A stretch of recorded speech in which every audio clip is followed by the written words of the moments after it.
Hi, my name is Ashley, and I've lost about 80 pounds. Since I've lost the weight and gotten closer to the realm of healthy, I've had people genuinely ask me, how did I ever get to that point? How do you pack on the pounds, and what was the light bulb moment that helped get me out of it? So let me tell you. It wasn't until a few years ago that I realized my eating habits were abnormal. I used to watch videos of people on YouTube talking about binge eating and how they struggle with binge eating. And I would sit there and watch these videos and think, wow, this just sounds horrible. Like, I really can't relate to this. That's what I thought.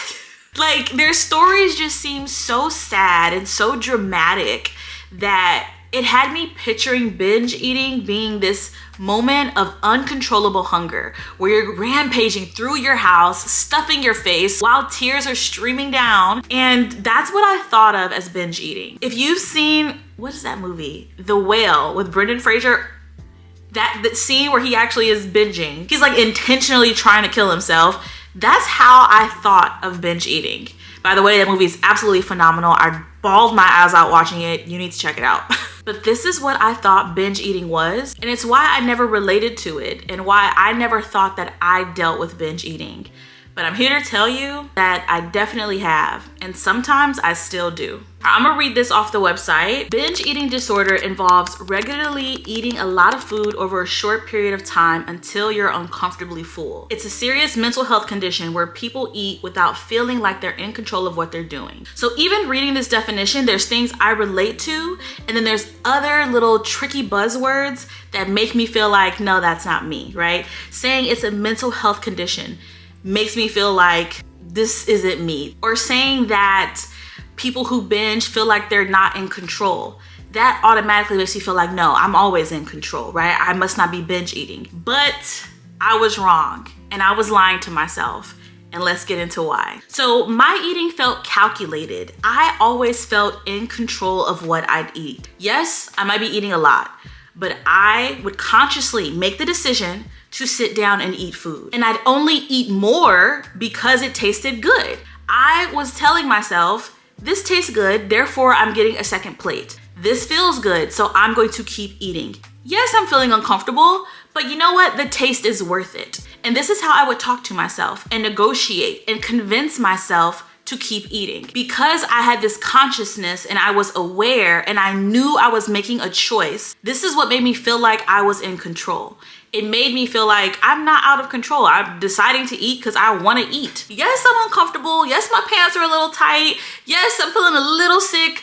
But you know what? I could fit a little more in because I want to, because it tastes good, and because I'm getting the serotonin boost and the dopamine and all the happy chemicals. And I would consciously, I told myself, choose to eat. I'd eat until I couldn't anymore, and then I'd wait 15, 20, 30 minutes when my food started to settle and I had more room, and I'd eat again. This wasn't binge eating, right? I'm not crying while I stuff my face. I'm not out of control eating. I'm consciously making the decision. I'm in control, right? I didn't feel helpless. I just logically kept making the decision to eat. Even on the days when I would tell myself, okay, Ashley, we're done. This is enough. Let me put it to the side.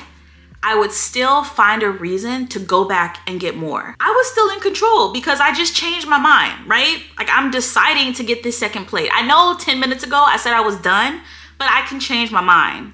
I'm still in control. I have power. Even when I would throw food away in the trash can and say, you know what? I'm done. I don't even want to get seconds. I'm gonna put this in the trash because I'm really, really done. I still would find myself rationalizing to go back, look in the trash. It's still in the wrapper, right? It has a tub, it's a container, it's self-contained, it's not actually trash, and I'd get it and eat it. And because I had this thought process and I was aware, I told myself, you're still in control. There's clearly a pattern here, right? I was giving myself the illusion of control when it clearly was not there. No matter how I spun it, oh, I just decided to get seconds. Oh, I changed my mind.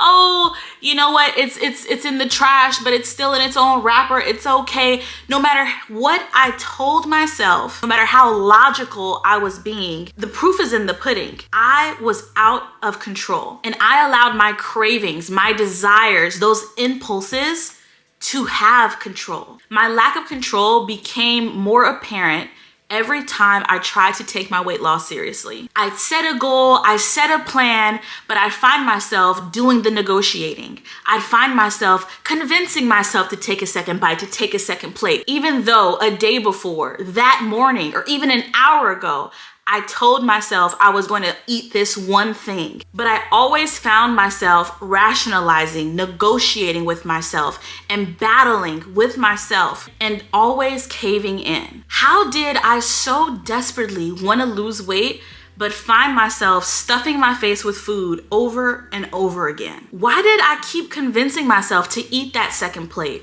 to have the second helping, to buy the candy bar, when I had promised and told myself that I no longer would? This is when the illusion of control began to fade. I was not in control. I so desperately wanted to change my life, but I kept getting in my own way. I had a problem, and the best thing I ever did was admit to myself that I had a problem. Sorry, I do not want to tear up.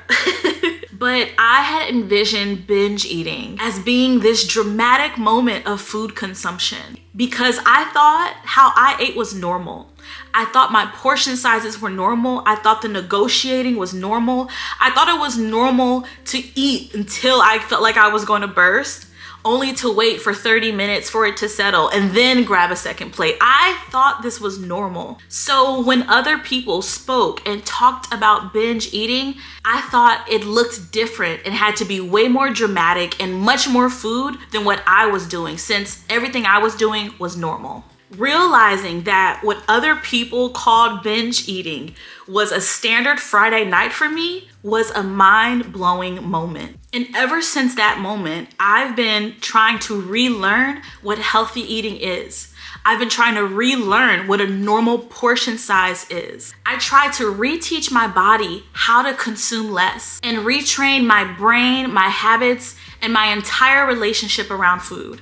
And there's some discomfort with this change. My body, my brain, my system, it was like a petulant child, angry at not getting its way, angry at not getting its daily dose of calories, of sugar, of fat, of having those gluttonous moments where I got to indulge and treat myself and get the sugar highs and the satisfaction of enjoying my favorite foods. But every day I fight this battle, and every day it gets a little easier. Every day my body is growing used to the changes that I'm implementing. The most helpful thing by far has been learning what true hunger feels like. I've showed you guys this hunger scale before in another video, which definitely check that one out too.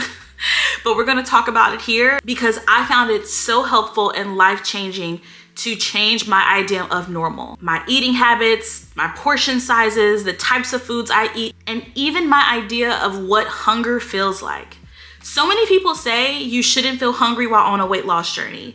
And that's true if you know what hunger actually feels like. Because for a long time, I didn't. If you look at the hunger scale, I was always comfortable at a 6, 7, 8, 9. That was my life. Anything below a 6, I confused for me being hungry. And so I had to use this scale to relearn what hunger feels like. Ashley, you aren't hungry, you just aren't full. And that's okay, it's normal. This is a neutral state. I don't always have to have food in my stomach. I don't always have to feel pleasantly full. Being at a level 4 and 5 is more than okay. And nowadays, it's kind of where I strive to sit between. Unless I'm eating and just finishing a meal, I try to sit at levels 4 and 5 because it's a neutral state of being. Instead of constantly trying to sit at a level 6 or 7 where I'm feeling quite full throughout the day. Having room for food in your stomach, having room to eat does not mean that you're hungry. And it's not a bad thing. Sure, my taste buds might want more, and it's easy for me to convince myself that I can have more, but that is not what my body needs. Of course, I'm not perfect. I still very much struggle with binge eating. There have been days I found myself eating way too much, feeling the guilt and the shame later, feeling uncomfortably full, like I'm going to vomit, and I'm like, dang it. This is something I'm going to be battling with my entire life because this way of eating is what's normal to me. But using the hunger scale and thinking of my hunger this way has really helped me to grow more comfortable with exploring different levels of fullness and reteaching myself about what being hungry actually feels like. Sometimes when I think I'm at a 4 or even at a 3, I drink some water and I'm like, actually, I was just thirsty. Never mind. And I keep going. Or I play a video game or read a book and I get distracted and it's fine and I can keep going. Being lower on the hunger scale is fine. I'm not going to die if I don't eat right away. And this is what I had to get used to and how I had to challenge myself. Learning that it's okay to feel a little hungry, especially when my idea of hunger is so distorted. Doing this has helped me to maintain a healthier diet and to practice better eating habits. Sometimes you just have to tell yourself no and get comfortable with the feeling of sitting lower on the hunger scale, not always aiming to go higher. I hope you guys enjoyed today's video. Please give it a like and subscribe. I'll see you in the next one. Thank you again. Deuces.